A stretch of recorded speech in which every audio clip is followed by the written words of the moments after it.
Cambia tu préstamo a rebajatuscuentas.com y tendrás cuotas bajas garantizadas. Es momento de aliviar tu bolsillo. Aplica para préstamos de empresas no supervisadas por la SBS. Podría aplicar para plazos mayores a tu actual préstamo. Puesto que hoy ha tenido lugar una audiencia de control de acusación en la que naturalmente se han planteado algunos de los temas que giran en torno a la acusación que pesa sobre él, por lo menos una de ellas, por cohecho pasivo propio, llamado en criollo coima. Explíquenos, por favor, qué cosa es el cohecho pasivo propio, cuándo queda configurado este delito y si lo que le corresponde a los que ha pedido el fiscal, 15 años de cárcel efectiva. En primer lugar, muy buenas noches, Fernando. Un placer estar con ustedes y contigo en particular. Bueno, efectivamente, el nombre es un poco rimbombante, ¿no?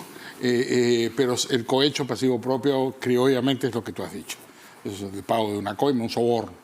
En este caso se refiere a la obra esta de la famosa obra en hilo. Sí, ¿no? Lomas de Hilo. La famosa Lomas de Hilo, una irrigación, que nunca se hizo, quedó inconclusa.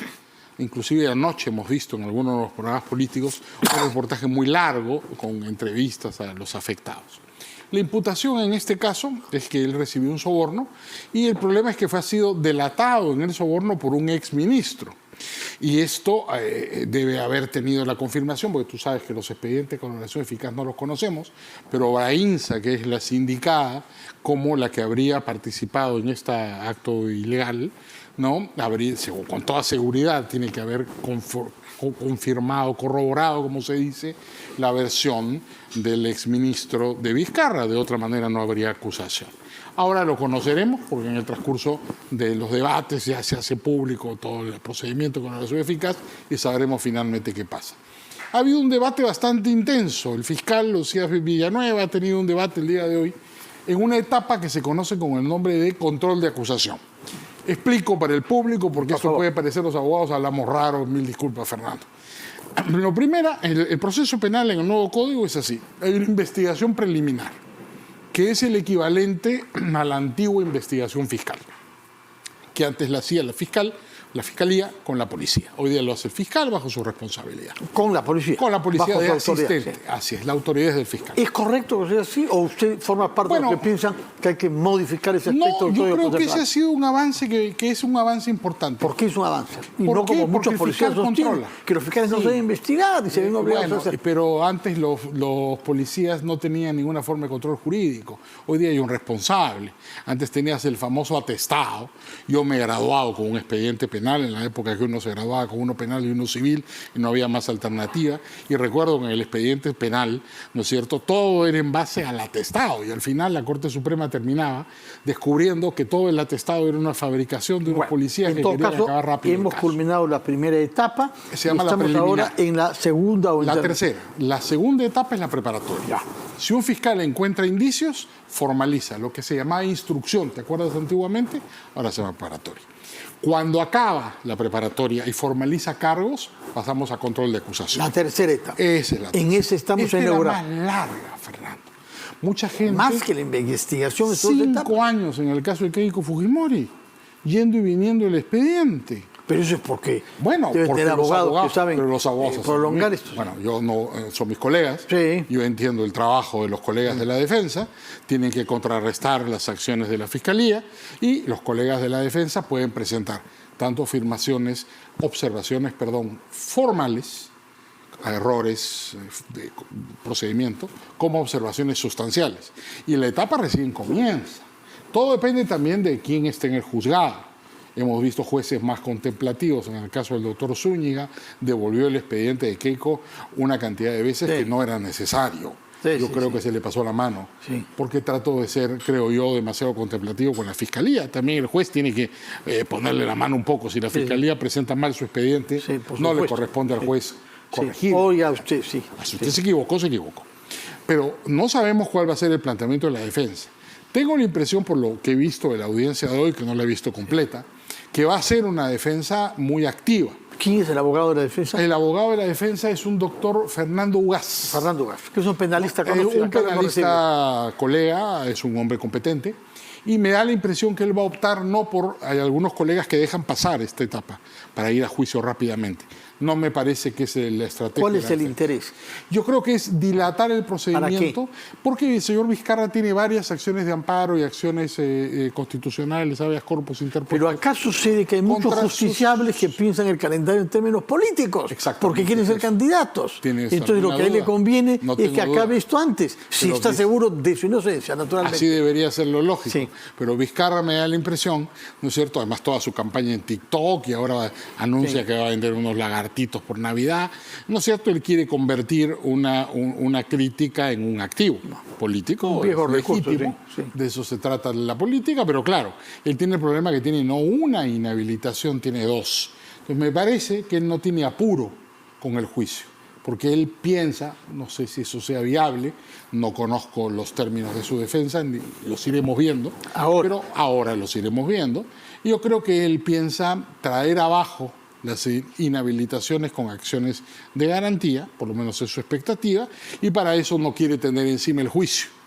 Pero vamos a ver cómo le va, porque el hecho de que tengas un ministro que diga que has recibido una coima, lo encuentro como una un ministro que, por dura. cierto, estuvo con él en el gabinete de PPK, ¿no? Y que además era muy amigo de él, porque venía de Moquegua. Sí. ¿No? Sí. No era un ministro que, digamos, apareció en la campaña. De otra tribu. Antigua amistad. ¿No? Ahora, ¿qué cosa es lo que se ha hecho valer respecto a la ley Soto? Lo cual me permite preguntar en general sobre esta ley Soto. Yo sigo sin entender cómo es que un congresista ha podido promover, votar una ley que lo ha beneficiado a él mismo. Ha sido bautizada como ley Soto, pero digamos fue elaborada por la comisión y tuvo un consenso. Pero votó a favor en segunda instancia. Sí, que tal vez Soto no ha tenido necesidad de hacerlo, ¿no? Y ha podido salir sin su voto, ¿no? Porque tuvo una mayoría enorme. La ley Soto lo que hace es resolver un problema que había con respecto al cómputo del plazo de la prescripción. Y ese era un viejo debate que había entre los abogados defensores, yo soy un abogado defensor, ¿no? De otros casos, pero soy un abogado defensor, con los fiscales, que era respecto de cómo se computa. Lo que la ley Soto ha hecho es recoger, la mal llamada ley Soto en mi concepto, la tesis que muchos abogados defensores hemos defendido siempre, que la prescripción se tiene que contar desde el principio. Pero la realidad es que ha beneficiado a agentes como Cerrón. La prescripción siempre beneficia a gente mala y a gente buena. Pero en este caso lo único que vemos es de gente dudosa. Desde que aceptamos el concepto de prescripción y benefició a la García, recordaremos, ¿no? Desde que benefició a la García también. Desde que aceptamos el concepto de prescripción, es la regla de juego. La Fiscalía no se puede pasar, además, 10 años, porque los plazos son largos.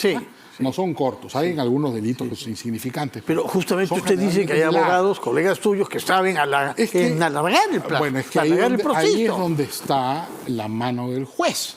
El juez es el director del debate. Los abogados estamos en la obligación de hacer nuestro juego, que es defender al cliente. Y demorarlo para ver si se beneficia de la por dónde sale, sí. ¿no es cierto? Sí. Pero el juez no tiene por qué seguirte la cuerda. El juez tiene que disciplinar el debate, y si estás viendo que un colega está haciendo tácticas dilatorias, el juez las para y se acabó. Pero hay muchos jueces que son alumnos de los abogados, ¿no? O al revés también, porque yo he tenido muchos grandes profesores. No lo sabía, no lo sospechaba. Jueces, sí, claro, cómo no. Y viceversa. Sí, por supuesto. Yo recuerdo amigos míos que han sido jueces muy importantes, que han sido profesores. Depende, pues, porque es un mundo bastante, digamos, versátil, ¿no? ¿Cuánto tiempo puede tomar, en el mejor de los casos, si el abogado del señor Vizcarra, señor Ugaz, no despliega recursos? Es un buen abogado, y mira lo que pasó con Keiko, creo que demoró 4 o 5 años. Ya, y eso es lo que le conviene para ir a elecciones. Yo creo que Vizcarra está esperando que se caiga la inhabilitación, que no lo condenen y ser candidato. ¿Va a poder hacerlo? Lo dudo, porque encuentro muy fuerte los cargos de la Fiscalía. Yo he escuchado al doctor Oscar Villanueva esta mañana y él hizo una presentación sintética. Y el hecho de que haya un colaborador eficaz, que no es cualquiera, ¿me entiendes? Y aparentemente la empresa misma obra INSA, ¿no? Habría corroborado. De haber corroborado eso, el caso está redondo. Por eso se atreve a plantearle 15 años, que es una pena bastante dura, ¿no? Bastante dura. Bueno, Hablemos entonces sobre un tema diferente, que es el tema de la Junta Nacional de Justicia. ¿Usted es abogado en esta causa de alguien? No, de nadie, felizmente. De nadie. Juzga Conozco a varios, hay un compañero de promoción que es miembro de la Junta. ¿Ya? Además, doble, porque hemos estudiado juntos el doctorado de Derecho y el doctorado de Filosofía en San Marcos. Bueno, nada menos. Así que es el doctor Ávila porque tengo un gran respeto. ¿Es razonable desear que sean removidos los 7 miembros? Yo te voy a decir exactamente, y ahí hay un punto, lo que he escuchado de la manera más seria a la doctora Gladys Echaíz. Ella ha dicho que no puede haber sanciones colectivas. Uno por uno. Tiene que ser, y tiene toda la razón. Sí. Ella ha sido fiscal de la Nación, Sí. muy respetada. Sí. Hasta hoy, muy recordada. No, como por fiscal de todos, la Nación. ¿no? Bueno, ella renunció. Y muy Lo respetada por recordarás. las personas vinculadas a Alan García, sobre Bueno, todo, pero creo, ella, ¿no? por lo que leo. Si recuerdas, le renunció a Alan García. Sí. Ahí hubo un cortocircuito. Ella renuncia cuando Alan García era presidente, siendo fiscal de la Nación. Y yo le tengo la mayor de las consideraciones porque la he visto como fiscal de la Nación ser implacable. Bueno, ella ha dicho algo que es correcto. Las acusaciones colectivas no existen en un Estado de Pero Derecho. ¿podría ser imaginable que sea lo contrario? Bueno, hemos estado escuchando algunas personas que decían todos son culpables. No. Bueno, pero hay que juzgar a cada uno de ellos y darle una La sanción. cancelación que practica alguna gente no puede ser aceptable en un Estado de Derecho en ningún caso, ni cultural ni judicial.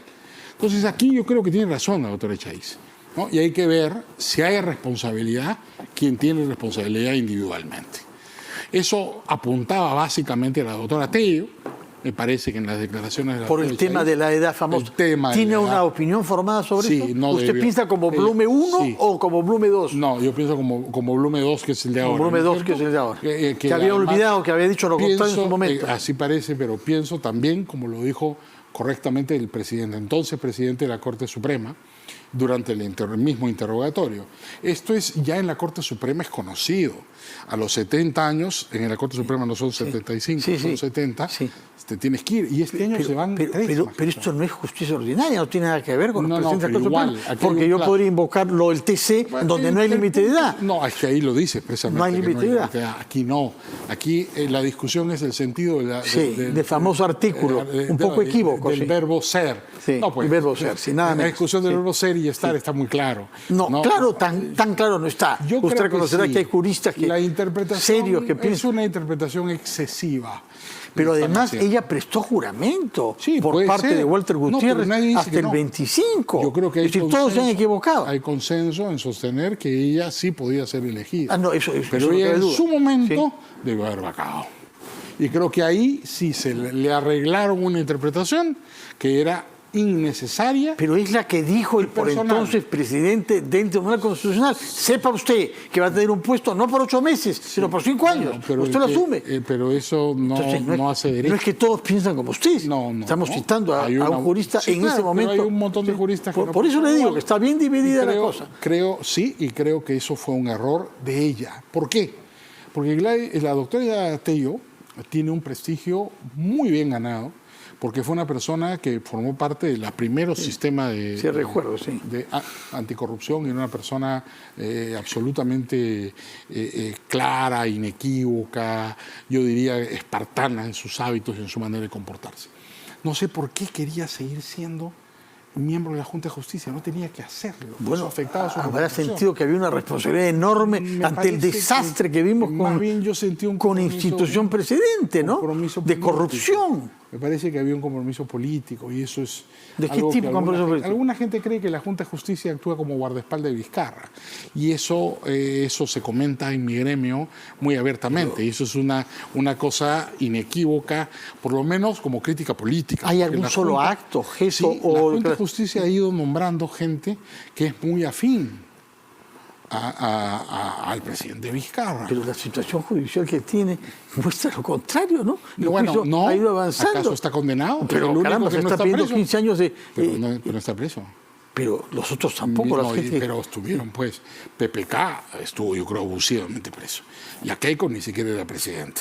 Los Humala, ambos, ¿no es cierto? Y ya que ni que decirte, bueno, tal vez el caso de Fujimori y de Toledo sean completamente distintos. Ya ni mencionar el caso de Castillo. Digamos que nadie le ha pedido detención preventiva. Vizcarra tiene sus casos, como toda persona que participa en política, sepa en el Perú el que se mete en política que termine enjuiciado. Usted veo que desde el punto de vista del fondo sobre el tema de la edad está de acuerdo en que eso debe merecer una remoción. Pero desde el punto de vista del procedimiento, acá hay una definición de lo que es falta grave. ¿Sabemos cómo definir el delito que se le atribuye? ¿Está tipificado? No, porque hay infracción constitucional por una parte. Delito no. Bueno, ¿qué cosa es lo que hay? A ver, ¿qué es? A ver, ¿cuál es la naturaleza jurídica? Es lo que me estás preguntando, del procedimiento parlamentario que estamos viendo. Sí. Esto fue definido ya en el caso de las ratificaciones judiciales, que alguna gente cuestionó al Consejo de la Magistratura en su momento, hoy día es la función de la Junta, que estas ratificaciones judiciales eran en realidad procedimientos en los cuales se estaba violando el derecho de defensa de la gente que era sometida a ratificación. Yo soy un juez, ¿por qué cada 7 años me tienen que evaluar? Lo mismo, este es un juicio de confianza democrática. Ese fue el concepto que utilizó el Tribunal Constitucional en su momento con Javier Álvaro Landini y posteriormente la Corte Interamericana de Derechos Humanos, donde muchos jueces no ratificados terminaron yendo. Porque acuérdate, antes no era motivada, después fue motivada por un acuerdo. La comisión buscó que hubiera un acuerdo entre el Estado peruano y los demandantes y llegaron al acuerdo, ¿no es cierto?, que regresaban, no se les pagaban los devengados, pero tenían que ser motivadas las resoluciones de ratificación. ¿Por qué voy al canto? Porque estamos frente a un procedimiento parlamentario que es exactamente igual al de una ratificación judicial. Es un juicio de confianza democrática, no es un procedimiento. No estamos. Pero hay otros procedimientos posibles sin habilitación constitucional. Ah, sí, claro, es un diferente. No, pero si está cometiendo. Acá se habla de una infracción a la Constitución, lo de la edad. El otro es un juicio político. Nadie lo ha planteado, ¿eh? Podría alguien pedir la inhabilitación después. Eso tiene otras reglas. Justamente tiene otras reglas mucho más definidas, ¿no? Aquí en este caso, lo que es simplemente establecer si ha habido o no ha habido una falta grave. Porque lo dice expresamente en el artículo de la Constitución, me parece que es el 157, que tantas veces ha sido citado en los últimos días. Falta grave, pero ese concepto no ha sido definido. No hay necesidad. No hay tipicidad. Es la vacancia. Porque es un juicio de confianza democrática. Igual la vacancia por incapacidad moral. Es a un dirigente político. Pero igual. Aquí estamos hablando de una autoridad en buena cuenta judicial. Estamos poniendo la autonomía de la justicia en manos de los políticos. Y señor Guerra, si permite que se lo diga, de estos políticos. Usted conoce mejor que yo. Sí, no estoy de acuerdo con esa opinión, porque la Junta Nacional de Justicia no forma parte del Poder Judicial. No, pero son políticos. Es una autoridad política, designada políticamente por el Congreso. No, el procedimiento hay un procedimiento, una comisión todos son juristas. Políticos. Usted mismo ha hecho el elogio de la señora Tey. Está mi querido amigo. No, bueno, pero ella fue nombrada. Los miembros eran el defensor del pueblo, que era un político. Presidente del Tribunal Constitucional. No, tampoco Walter Gutiérrez político. No. El señor Blume político. No. Todos son políticos cuando usted quiere. Desempeña un cargo, pues, en ese momento el presidente del Tribunal Constitucional desempeña un cargo político. ¿El presidente Tey es un cargo político? ¿Qué duda tienes? ¿Qué es? Pero no. ¿Sanitario? No, pues. No, sanitario. Claramente no. Se ubica por encima de la política, interpreta la Constitución. Si no hay Senado en el Perú, el Tribunal Constitucional es el Senado de la República. Yo sé que esa es su teoría. Bueno, pero llamar cargos políticos a los jueces. Yo no tengo ninguna duda. Son políticos y son jueces. Pero son elegidos políticamente. En el Perú hay el principio de confianza democrática. Está también para la elección de los magistrados del Tribunal Constitucional, porque se requiere probada ejecutoria democrática para ser magistrado. Son políticos. Entonces, yo no tengo ningún problema con la política, no le tengo miedo a la política. Yo soy, la política... como me decía Ricardo Letts, mi querido Fernando, no hay que tenerle miedo a la política. ¿Por qué tener miedo a la política? Hombre, claro que son políticos. Vamos a hacer un juicio de confianza democrática. Si no pasan el juicio de confianza democrática, es ser individual. Pero entonces, las decisiones sobre las autoridades judiciales y quienes nombran a jueces y fiscales y a la autoridad electoral estén en manos de las mayorías políticas en el Congreso. Reconoce al menos que está mal concebido. La Junta Nacional de Justicia ni el Consejo de la Magistratura nunca han sido de mi gusto, por una razón. Es el fascismo italiano, Fernando. Eso lo inventó Mussolini. Dino Grandi, Sí. el gran ministro de Justicia de Italia, que hizo el Código del 42, no sé además por qué le gustan los abogados peruanos, Sí, los civilistas peruanos, solo peruanos, países todo árabes. el día árabes. me elogian al Código Civil del 42, el Código Mussolini, ¿no es cierto? Inventaron el Consejo de la Magistratura. ¿Para qué? Para controlarlo. Yo creo que debería ser una elección, ¿no es cierto?, mucho más transparente. Me gustaba la fórmula de la Constitución del 79. Había un Consejo de la Magistratura, pero la elección era política. El Consejo no elegía, proponía una terna. El presidente elegía y en algunos casos confirmaba el Senado. Entonces, la fórmula norteamericana, en la cual el presidente elige y confirma el Senado, es una fórmula en la cual es transparente la elección. Yo creo que esa fórmula es mucho mejor que esta cosa gremialista. Era mucho peor en el Consejo de la Magistratura anterior, ¿no? Acá no ha habido ninguna acusación por corrupción. No. Aquí lo que hay es una elección totalmente política después de un referéndum que, claro, ganó con gran habilidad política el presidente y aprovechó, ¿no es cierto?, el descrédito del Consejo. Permítame un instante.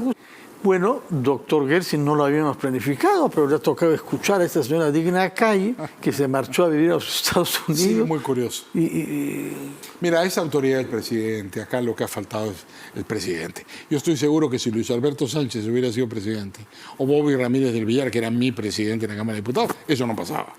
Porque en 2 segundos le metí una cuadrada y se acababa la historia.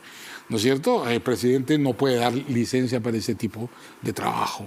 No, está bien, ha habido una pandemia, licencia, digamos, se autorizó el trabajo virtual, pero el trabajo es presencial del parlamentario. La obligación de representación es presencial. Podrá haber algunas sesiones virtuales, pero no puede ser todo absolutamente virtual. El presidente Gersi, no debe darle licencia. El tiempo nos está venciendo. Y sabemos que usted ha expresado mucha preocupación por la situación económica, ha hecho referencia a un comunicado de 3 grandes empresas pesqueras. Pero ¿le preocupa también el estado de nuestra democracia? ¿La siente amenazada? ¿De dónde vienen las amenazas ahora? De ambos, la gran debilidad del gobierno. Yo siento que este es un gobierno que ha escondido su cabecita y que quiere ignorar la realidad y que lleguemos al 2026, ¿no es cierto? Y olvidarse de esto. Y tenemos una crisis económica, un fenómeno del niño, un deterioro grave institucional, una corrupción campante, violencia delictiva. Oye, el gobierno tiene que estar presente. El señor Otárola es un gran jugador de área chica. Me parece muy bien. La crisis inicial se la manejó bien a la señora Dina, pero ahora tienen que crecer, tienen que hacer más cosas. Son 3 años. No pueden jugar a las escondidas por 3 años. Su responsabilidad es otra.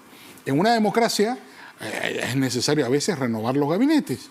Si el señor Otárola no lo puede hacer, la señora Dina debería tomar en consideración la posibilidad de designar un nuevo gabinete. Pero ¿no siente que hay una mayoría, que algunos llaman fujicerronista, que ejerce un poder voraz sobre instituciones que deben tener más autonomía, como la SUNEDU en su momento, como la Defensoría del Pueblo que usted mencionaba, y ahora eventualmente la Junta Nacional de Justicia? El presidente del Consejo de Ministros no es inocente. Por ejemplo, el señor defensor del pueblo claramente es una persona que está vinculada a él, ¿no es cierto? Entonces yo creo que él se ha encargado de armar esa mayoría para tener un sustento propio. Pero no basta jugar en el área chica, Fernando. Los proyectos mineros que están parados. ¿Qué pasa si viene una guerra mundial que cada día parece más inminente? Tampoco. Bueno, pero ahí estamos. Ese conflicto, ¿qué hace? Ya subió el precio del cobre y va a seguir subiendo. El Perú esas oportunidades no las puede dejar pasar.